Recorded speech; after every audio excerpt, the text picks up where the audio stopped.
नगरी में एक रोड शो करने वाले हैं और उसके बाद 2 अलग अलग जगह पर जनसभा को संबोधित करने वाले हैं।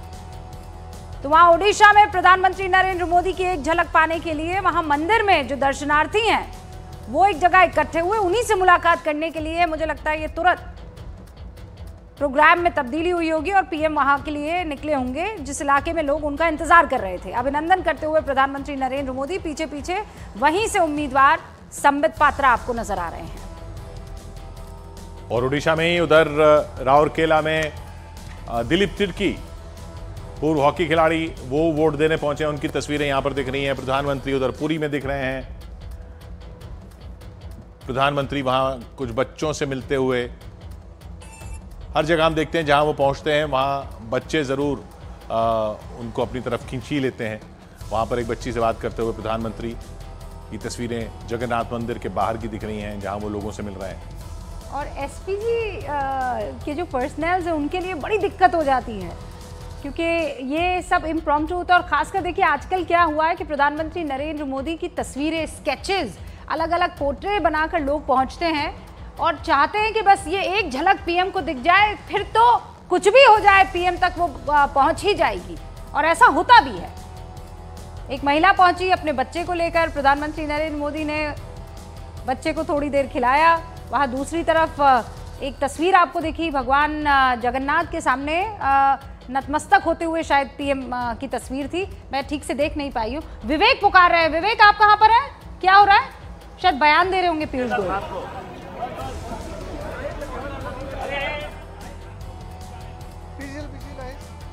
हाँ विवेक।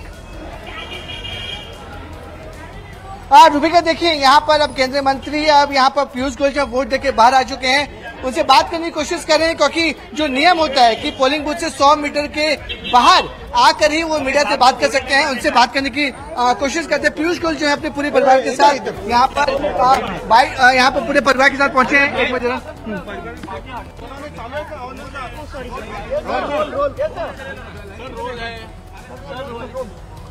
सब नीचे रखो, फेस पे आ रहे सब नीचे लो, यहाँ पे देखो।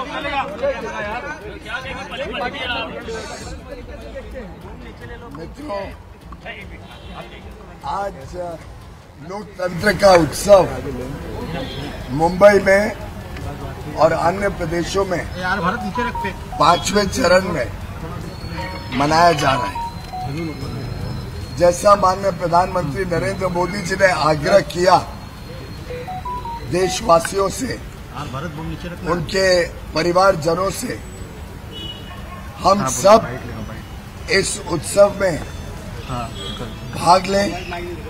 हम सब मिलकर इस उत्सव को सफल बनाएं। आज लगभग 100 करोड़ भारतवासी, भारत के नागरिक, भारत के मतदाता छोटे महीने, 1.5 महीने के भीतर अपना मत देते हैं। देश किस प्रकार से आगे चले उसके भाग्य विधाता बनते हैं। और मैं मानता हूं कि जिस प्रकार से अभी तक भारतवासी बड़े रूप में मत देने आए हैं, आज के चरण में भी बड़ी संख्या में मुंबई के लोग गर्मी के बावजूद वोट देने निकले हैं। आज सुबह से ही मैं उत्तर मुंबई में देख रहा हूं कि 7 बजते ही लंबी लंबी लाइनें, चाहे वो दहीसर हो, चाहे वो ठाकुर कॉम्प्लेक्स हो, बोरिवली हो या कांदिवली पूर्व, चारकोप, मागाथाने या मलाड, हर क्षेत्र में लंबी लंबी कतार देखकर विश्वास और प्रबल हो जाता है कि भारतवासी और विशेषकर मुंबईकर अपनी जिम्मेदारी को आज निभाने बड़ी संख्या में आएंगे। मेरा मानना है कि पिछली बार से अधिक इस बार वोटिंग होगी मुंबई में और जनता जनार्दन देश के एक उज्जवल भविष्य के लिए अपना निर्णय देगी। पीयूष गोयल को आप सुन रहे थे। पीयूष गोयल मुंबई उत्तर से बीजेपी के उम्मीदवार हैं, पहली दफा लोकसभा चुनाव में अपनी किस्मत आजमा रहे हैं। हमारे साथ इस पूरे कवरेज में पॉलिटिकल मेहमान भी जुड़ेंगे। इनफैक्ट अभी हमारे साथ कंचना यादव, आरजेडी की राष्ट्रीय प्रवक्ता, और डॉक्टर अजीज साहब हमारे साथ जुड़ चुके हैं, समाजवादी पार्टी के राष्ट्रीय प्रवक्ता। कितने कॉन्फिडेंट आप नजर आ रहे हैं कंचना? इसलिए क्योंकि आज तो सारण से लालू प्रसाद यादव की बेटी मैदान में है वर्सेस राजीव प्रताप रूडी। देखिए रूबिका जी, मैं इस समय पटना में हूँ और मैं कल कई इलाकों में भी गई थी। मैं कंचना एक सेकंड आपको रोक रही हूँ इसलिए क्योंकि हाजीपुर से आज उम्मीदवार हैं चिराग पासवान और कुछ कह रहे हैं, एक बार सुन लेते हैं। जो कार्य उन्होंने किए हैं उसको आगे बढ़ाने के संकल्प के साथ मैं निकला हूँ। प्रयास रहेगा कि देश के सबसे विकसित लोकसभाओं में से हाजीपुर लोकसभा हो, इसी उद्देश्य के साथ आगे बढ़ रहा हूँ। जमुई में भी 10 साल का मुझे समय मिला और जमुई में 10 सालों में मैंने जमुई लोकसभा को 99 पायदान से पहले पायदान पर लेकर आए। नीति आयोग की रिपोर्ट इस बात को प्रमाणित करती है कि आकांक्षी जिलों की सूची में जो जमुई पहले 99 पर था, आज पहले पायदान पर है। तो ये अनुभव है कार्य करने का और मानता हूँ कि हाजीपुर में इसी अनुभव के आधार पर कार्यों को। चिराग पासवान को आपने सुन लिया। सारण में रोहिणी का जिक्र हो रहा था और वो कुछ कह रही हैं, सुन लेते हैं।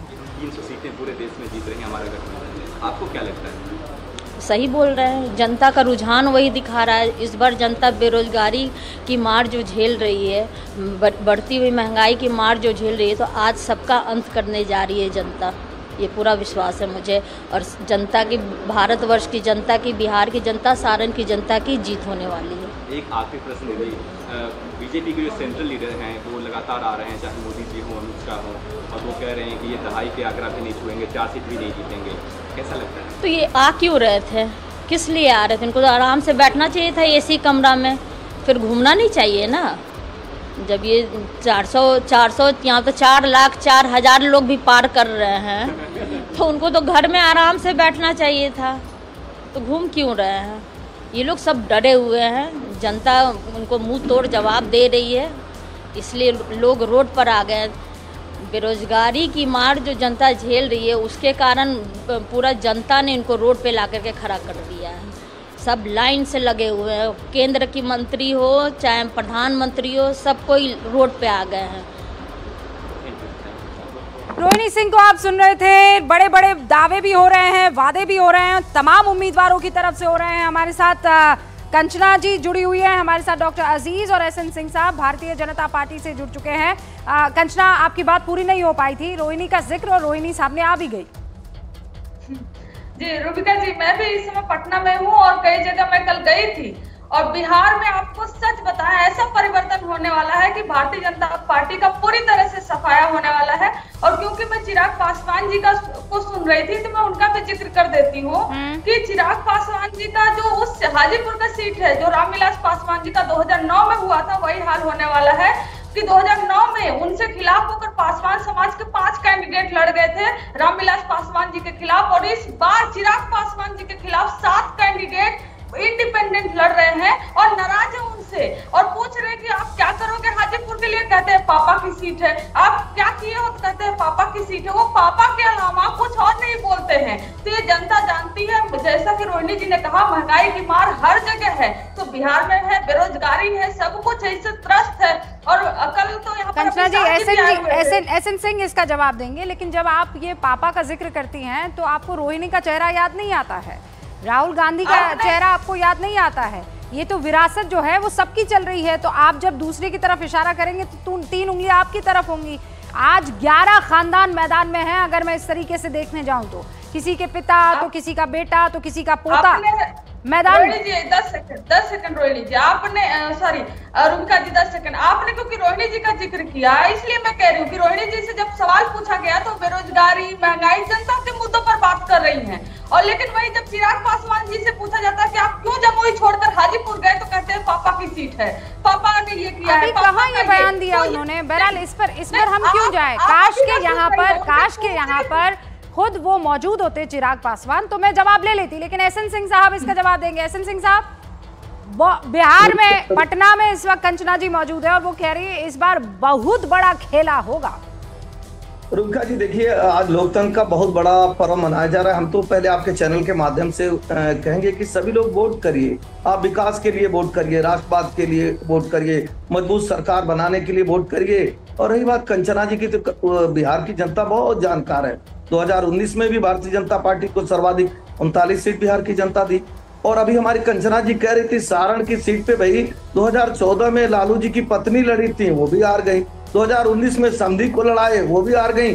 अब बेटी को लड़ा रहे हैं, वो भी हार जाएंगे, क्योंकि बिहार की जनता विकास के साथ आ गई है। 2014 से रुबिका जी पूरे देश का वातावरण चेंज हो गया। लोग विकास को अपना रहे हैं, राष्ट्रवाद को अपना रहे हैं और मजबूत सरकार को अपना रहे हैं। रुबिका जी, इससे देखिए फायदा क्या होता है, जब मजबूत सरकार बनती है तो कंचना यादव जी जैसी पार्टियां जो होती है, जो परिवार की राजनीति, ग्राउंड पर उतरे होंगे तो सारा का सारा बोझ जो है आपने प्रधानमंत्री नरेंद्र मोदी के चेहरे पर, उनके कंधे पर डाल दिया है। इस बात का एहसास भी कीजिएगा। हाँ, ये बात आप लोग बड़े कॉन्फिडेंस के साथ कह रहे हैं कि 400 पार, लेकिन ये मत भूलिए जब ग्राउंड पर आप जाते हैं तो शिकायतों का अंबार भी होता है। हमारे साथ रिपोर्टर्स भी, एसएन सिंह साहब, मैं आपको मौका दूंगी। विवेक हमारे साथ जुड़े हो। विवेक, आप कहां पर मौजूद है और इतनी तेज गति से किस जगह का रुख कर रहे हैं आप? रुबिका देखिए, हम पूरी कोशिश कर रहे हैं कि जो केंद्रीय मंत्री और बीजेपी मुंबई नॉर्थ से जो कैंडिडेट है पीयूष गोयल जी, उनसे हम बात करने की पूरी कोशिश करें, क्योंकि उनकी जो गाड़ियां हैं वो हमारी तरफ आ रही हैं। उनके रोक कर उनकी कोशिश करेंगे कि किस मुद्दे को देखकर उन्होंने वोट किया है और जनता से क्या अपील करना चाह रहे हैं, वो हम रोकने की कोशिश करेंगे। शायद अगर पीयूष गोयल जी रुक जाएं तो उनसे हम बातचीत करने की कोशिश करेंगे। मैं अपने कैमरामैन अयाज को बोलूंगा, देखिए जो सफेद रंग की गाड़ी देख रहे हैं वो पीयूष गोयल जी की गाड़ी है। पूरे परिवार के साथ यहाँ पर आए थे, उनकी पत्नी साथ में थी, उनके दोनों बच्चे साथ में थे। वो वोट देने के लिए यहाँ पर आए हुए थे। उनसे बात करने की हम कोशिश करते हैं पीयूष गोयल जी से। Sir sir sir sir sir sir क्या अपील करना चाहेंगे पीयूष जी? मैं आग्रह करूंगा कि भारी संख्या में अपना मत देने आए, ये हमारा जिम्मेदारी है।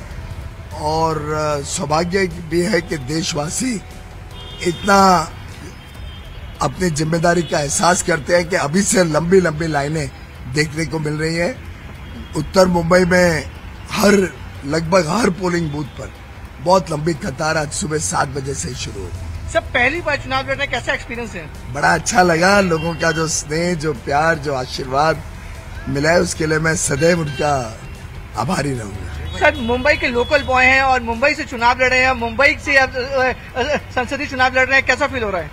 एक मुंबईकर होने का मुझे सदैव गर्व है और मुंबई की सेवा जितनी अधिक कर सको वो मेरा उद्देश्य है। और आगे चल के मुंबई में जितना ज्यादा काम हो सके उसके लिए हम सब प्रतिबद्ध हैं। सर, आखिरी सवाल, मुंबई में गर्मी बहुत है, क्या अपील करना चाहेंगे लोगों से? बाहर निकलें। देश के 5 साल देश का भाग्य तय करने का एक चुनाव है। मुझे लगता है आधा घंटा 5 साल के उज्जवल भविष्य के लिए लोग दें। जो प्रधानमंत्री मोदी जी का आग्रह है उतना देशवासी जरूर निभाएंगे। जैसे प्रधानमंत्री मोदी जी की हर बात लोग निभाते हैं, वैसे ही वोट देने का भी उनका आग्रह अवश्य मुंबई कर। पिछला फेज था वो। विवेक, बहुत बहुत शुक्रिया पीयूष गोयल से एक्सक्लूसिव बातचीत करने के लिए। पीयूष गोयल पहली मर्तबा मैदान में। देखिए हर बार क्या हुआ है कि राज्यसभा से नॉमिनेशन उनका गया है, लेकिन इस बार उनको जनता के बीच में उस अदालत में उतरना होगा। और ये आप प्रधानमंत्री नरेंद्र मोदी का रोड शो देख रहे हैं। ओडिशा में प्रधानमंत्री नरेंद्र मोदी मौजूद है और वहां पर ये रोड शो हो रहा है। आप जन समूह देख रहे हैं, जहां नजर पड़ रही है वहां पर लोग आपको नजर आ रहे हैं। ये ओडिशा के पुरी में प्रधानमंत्री नरेंद्र मोदी का रोड शो है, 2 दिवसीय दौरा।